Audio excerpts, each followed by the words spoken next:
স্বাগত জানাচ্ছি যমুনা টেলিভিশন নিয়মিত আয়োজন প্রবাসে বাংলাদেশে। বিশ্বের বিভিন্ন প্রান্তে থাকা প্রবাসীদের খবরাখবর নিয়ে আপনাদের সাথে আছি আমি সাইফুদ্দিন রবিন। জমকালো আয়োজনে অভিষেক হল যুক্তরাজ্যের রাজা তৃতীয় চার্লসের। ওয়েস্টমিনস্টার অ্যাবেতে রাজকীয় মুকুট পরানোর মধ্য দিয়ে আনুষ্ঠানিকভাবে অভিষিক্ত হলেন তিনি। মুকুট পরানোর আগে শপথ বাক্য পড়ানো হয় নতুন রাজাকে। একই সাথে কুইন কনসোর্ট হিসেবে অভিষেক হয় তাঁর স্ত্রী ক্যামিলার। রাজ্যাভিষেকের আয়োজনে অংশ নেন প্রধানমন্ত্রী শেখ হাসিনা সহ শতাধিক দেশের রাষ্ট্র ও সরকার প্রধান। 2022 সালের 8 সেপ্টেম্বর রানী দ্বিতীয় এলিজাবেথের মৃত্যুর পরই উত্তরাধিকার সূত্রে রাজা হয়েছিলেন তৃতীয় চার্লস। বাকি ছিল শুধু আনুষ্ঠানিক অভিষেকের। রাজা হওয়ার 8 মাস পর রাজমুকুট মাথায় ওঠার মধ্য দিয়ে শেষ হলো সেই আনুষ্ঠানিকতাও।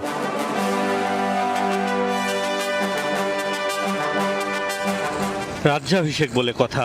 ওয়েস্টমিনস্টার অ্যাবেতে দিনভর ছিল রাজকীয় আর জমকালো আয়োজন। ব্রিটিশ রাজপরিবারের ঐতিহাসিক আয়োজনে যোগ দেন প্রধানমন্ত্রী শেখ হাসিনা সহ শতাধিক দেশের রাষ্ট্র ও সরকার প্রধান। অন্তত 2300 অতিথি অংশ নেয় রাজসিক আয়োজনে। অবশ্য মূল আনুষ্ঠানিকতা ছিল 2 ঘন্টার। কয়েক শতকের প্রথা মেনে যাতে নেতৃত্ব দেন কেন্টারবারির আর্চবিশপ। মুকুট পরার আগে পবিত্র গসপেলে হাত রেখে শপথ নেন রাজা তৃতীয় চার্লস। আর্চবিশপ তার মঙ্গল ও সাফল্যের জন্য প্রার্থনা করেন। আগে অভিষেকের সময় রাজা কেবল খ্রিস্টান ধর্মাবলম্বীদের জন্য প্রার্থনা করতেন। এই প্রথম কোনো রাজা সব ধর্ম ও বিশ্বাসের কল্যাণের জন্য প্রার্থনা করলেন। মুকুট পরার পর সিংহাসনে বসেন রাজা তৃতীয় চার্লস। একই আয়োজনে কুইন কনসোর্ট হিসেবে অভিষেক হয় রাজার স্ত্রী ক্যামিলার।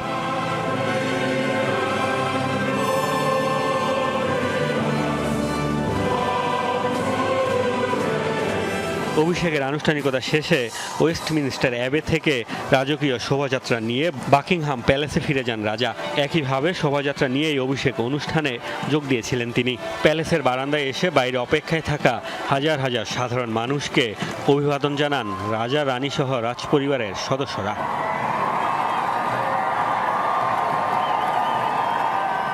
যুক্তরাজ্য জুড়ে নতুন রাজাকে সম্মান জানানো হয় রাজকীয় গান স্যালুটের মাধ্যমে। মোস্তফা মাহমুদ, যমুনা নিউজ। ইতিহাস যেন জীবন্ত হয়ে উঠেছিল চার্লসের রাজ্যাভিষেক আয়োজনে। জমকালো এই আয়োজন ঘিরে আধুনিক যুগেও দেখা মিলল হাজার বছরের পুরনো প্রথা আর রীতিনীতি। অনন্য প্রদর্শনী হলো ঐতিহ্য আর আভিজাত্যের। ইতিহাসের সাক্ষী হতে তাই ঐতিহ্যপ্রিয় ব্রিটিশদের ঢল নামে লন্ডনের রাজপথে। রানী এলিজাবেথের রাজত্ব ছিল 7 দশকের, তাই যুক্তরাজ্যের বেশিরভাগ মানুষই প্রথমবারের মতো দেখল রাজ্যাভিষেক আয়োজন। ইতিহাসের সাক্ষী হতে পেরে বাঁধ ভাঙা উচ্ছ্বাস ঐতিহ্যপ্রিয় ব্রিটিশদের। অভিষেকের মূল অনুষ্ঠান হয় ওয়েস্টমিনস্টার অ্যাবেতে। সেখানে যাওয়া ও ফেরার পথে রাজকীয় শোভাযাত্রায় অংশ নেন কিং চার্লস ও কুইন কনসোর্ট ক্যামিলা। এখানে এসে খুব ভালো লাগছে। ভিড়ের মধ্য দিয়ে রাজার গাড়ি চলে গেল। এই আয়োজনের অংশ হতে পেরে আমি গর্বিত। দারুণ লাগছে। রাজা চার্লসের অভিষেক আয়োজন দেখতে অনেক দূর থেকে এসেছি। আমরা এই সবচেয়ে জাঁকজমক উৎসব আয়োজন করি, আর আজ তারই নমুনা দেখা যাচ্ছে। আধুনিক পৃথিবীর ইতিহাসে সবচেয়ে বেশি সময় টিকে থাকা রাজপরিবারের রাজ্যাভিষেক বলে কথা। আয়োজনের পরতে পরতেই তাই রাজকীয় ব্যাপার স্যাপার। শোভাযাত্রায় ব্যবহৃত ঘোড়ার গাড়িটি স্বর্ণের পাতায় মোড়ানো। প্রায় 200 বছর ধরে এটি ব্যবহৃত হচ্ছে অভিষেকে। ওয়েস্টমিনস্টার অ্যাবেতে ব্রিটিশ রাজাদের অভিষেক হচ্ছে 950 বছর ধরে। এই ভবনে শপথ নেয়া 40তম রাজা তৃতীয় চার্লস। তার মাথায় পরিয়ে দেয়া এই মুকুট তৈরি হয়েছিল 1661 সালে। 2.25 কেজি ওজনের মুকুটটি পুরোপুরি স্বর্ণের তৈরি।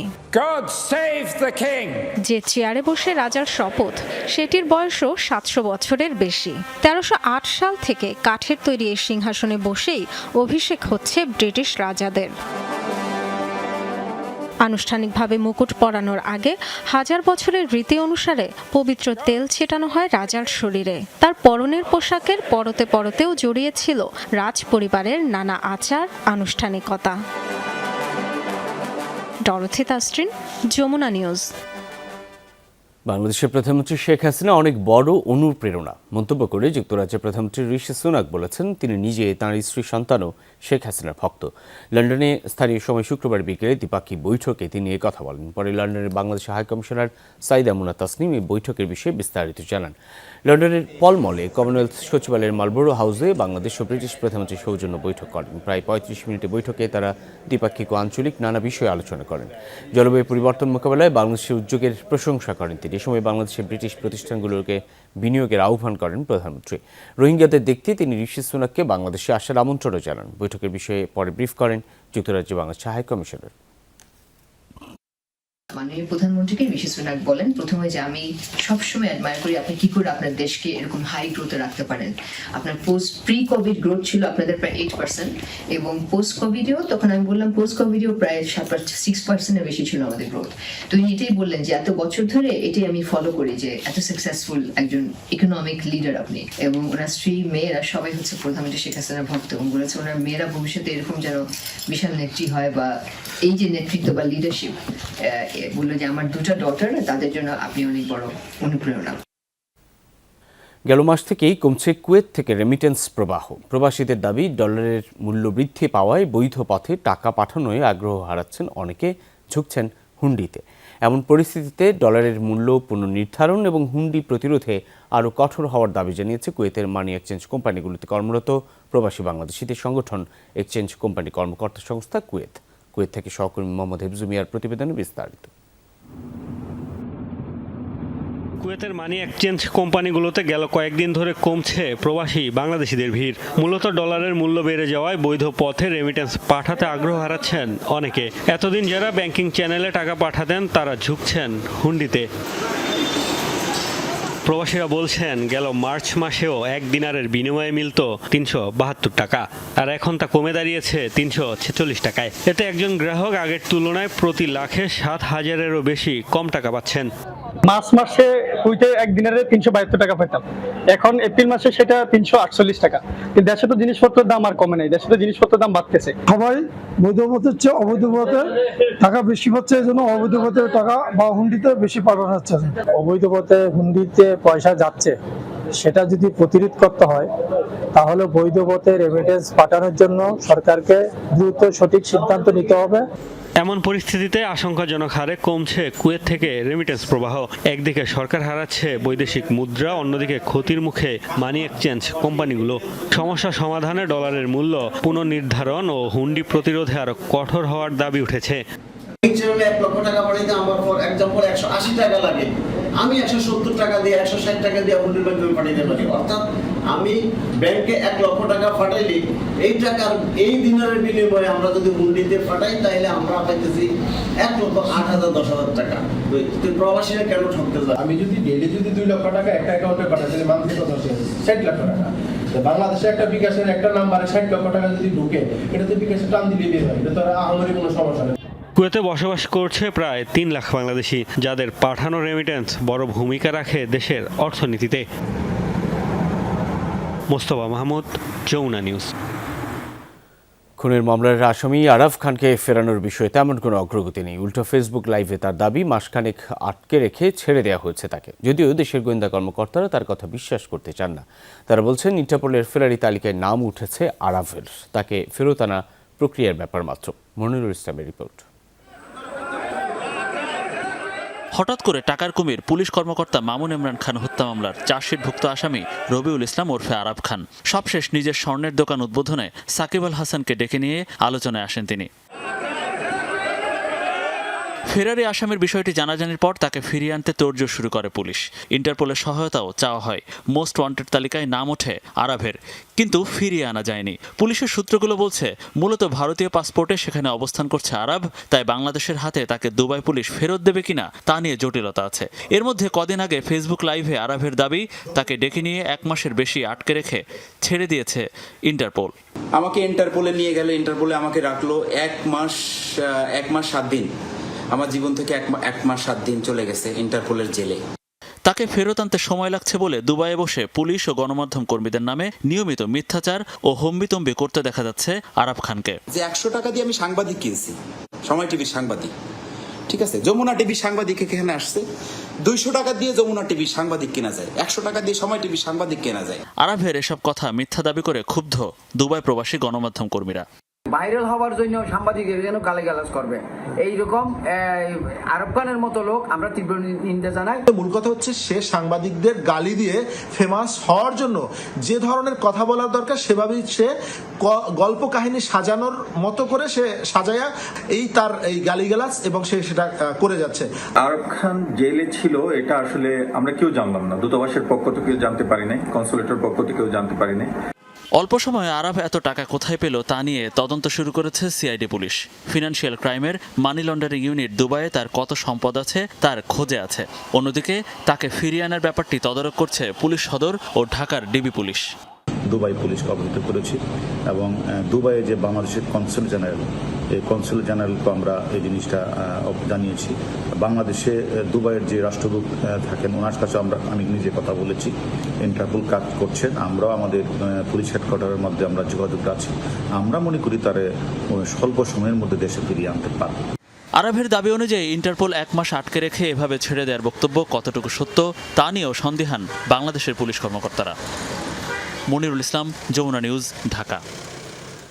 বাংলাদেশ পুলিশের অতিরিক্ত আইজিপি ও ট্যুরিস্ট পুলিশ প্রধান হাবিবুর রহমানের মালয়েশিয়া আগমন উপলক্ষে সংবর্ধনার আয়োজন করা হয়েছে। গোপালগঞ্জ জেলা সমিতি মালয়েশিয়ার উদ্যোগে হয় এই আয়োজন। বৃহস্পতিবার সন্ধ্যায় কুয়ালালামপুরের হোটেল জি টাওয়ারে এই সংবর্ধনা অনুষ্ঠানের আয়োজন করা হয়। সংগঠনের সভাপতি শওকত আলী তিনুর সভাপতিত্বে এতে সঞ্চালনা করেন মশিউর রহমান লিঙ্কন ও মোহাম্মদ মওদুদ মোল্লা। এ সময় আরও উপস্থিত ছিলেন মকবুল হোসেন মুকুল, কামরুজ্জামান কামাল, লৌহিদুর রহমান ওহিদ, রাশেদ বাদল, মনিরুজ্জামান মনির সহ অনেকে।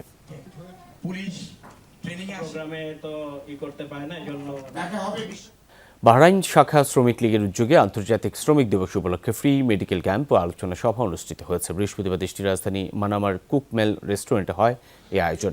সংগঠনের সভাপতি আবুল বাশারের সভাপতিত্বে এতে পরিচালনা করেন রুবেল মাহমুদ ও মোশাররফ হোসেন। প্রধান অতিথি ছিলেন বাহরাইন শাখা আওয়ামী লীগের প্রধান আহ্বায়ক মোহাম্মদ মঞ্জুর আহমেদ। প্রধান বক্তা ছিলেন বাহরাইন শাখা আওয়ামী লীগের সাবেক সভাপতি আলাউদ্দিন নূর।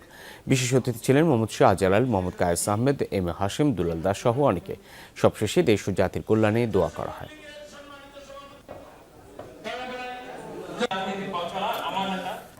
পয়লা মে জাতীয় শ্রমিক দিবস উপলক্ষে বাহরাইন জাতীয় শ্রমিক লীগ বাহরাইন শাখার কর্তৃক আয়োজিত ফ্রি মেডিকেল ক্যাম্পে আজকে যারা এসেছেন সবাইকে মুজিবের শুভেচ্ছা, অভিনন্দন, ধন্যবাদ এবং কৃতজ্ঞতা জানাচ্ছি বাহরাইনস্থ লিনাস মেডিকেল সেন্টারকে। তারা ডাক্তার দিয়ে আমাদের এই ফ্রি মেডিকেল ক্যাম্পটিকে সফল এবং সার্থক করতে সহযোগিতা করেছে। বাহরাইন আওয়ামী পরিবারের সকল নেতৃবৃন্দ উপস্থিত হয়ে অনুষ্ঠানকে সাফল্যমণ্ডিত করার জন্য আমি সকলের কাছে বাহরাইন জাতীয় শ্রমিক লীগের পক্ষ থেকে কৃতজ্ঞতা প্রকাশ করছি। জাঁকজমকপূর্ণ আয়োজনের মধ্য দিয়ে ইতালির ভেনিসে বসবাসরত বাংলাদেশিদের অংশগ্রহণে বৈশাখী মেলা ও ঈদ পুনর্মিলনীয় অনুষ্ঠিত হয়েছে। ভেনিসের মার্ঘেরায় স্থানীয় পার্কে হয় এই আয়োজন। প্রবাসীদের পাশাপাশি আয়োজনে অংশ নেয় স্থানীয়রাও। মেলা পরিচালনা করে Bangla music school Venice, Venice Bangla school ও মুক্তির আলো অ্যাসোসিয়েশন। আজাদ খানের সভাপতিত্বে মেলা উদ্বোধন করেন মার্ঘেরা সিটি কর্পোরেশনের সহসভাপতি মাসিমিলিয়ানো স্কারপা। স্টলগুলোতে ছিল হরেক রকম বাংলাদেশি পণ্য। ভেনিস বাংলাদেশ কমিউনিটির সার্বিক সহযোগিতায় হয় সাংস্কৃতিক অনুষ্ঠান। মেলায় বেশ সারা শব্দ পাচ্ছি। আমাদের স্টোরে রেখেছি পাঞ্জাবি রেখেছি, মেয়েদের ড্রেস রেখেছি, দেশীয় পোশাক রেখেছি। বৈশাখ উপলক্ষে মেলায় আমরা অনেক আয়োজন নিয়ে বসে আছি। Jewellery, dress, sari, ornaments, flower, গয়না থেকে শুরু করে আমাদের এক স্টলে সবকিছু পাচ্ছেন এবং আমরা খুবই সাড়া পাচ্ছি। লন্ডনে সাধারণ সভা আয়োজন করা হচ্ছে। এতে সভাপতিত্ব করেন আনিসুর রহমান চৌধুরী এবং পরিচালনা করেন সাবেক কাউন্সিলর ও স্পিকার খালেদ উদ্দিন আহমেদ।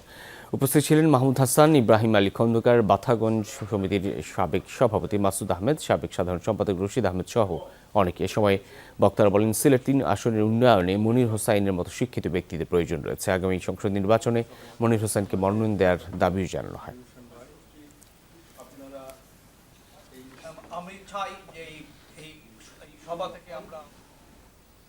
এই ছিল প্রবাসী বাংলাদেশে এতক্ষণ সাথে থাকার জন্য ধন্যবাদ সকলকে।